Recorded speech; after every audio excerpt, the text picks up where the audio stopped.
بہت مصروف رہنا بھی خدا کی ایک نعمت ہے۔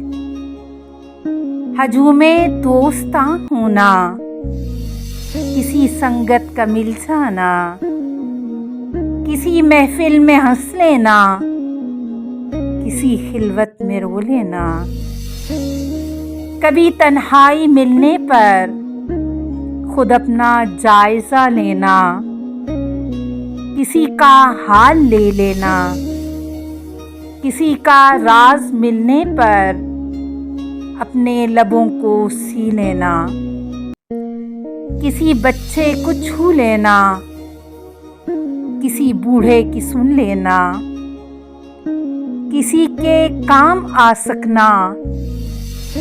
بہت مصروف رہنا بھی خدا کی ایک نعمت ہے۔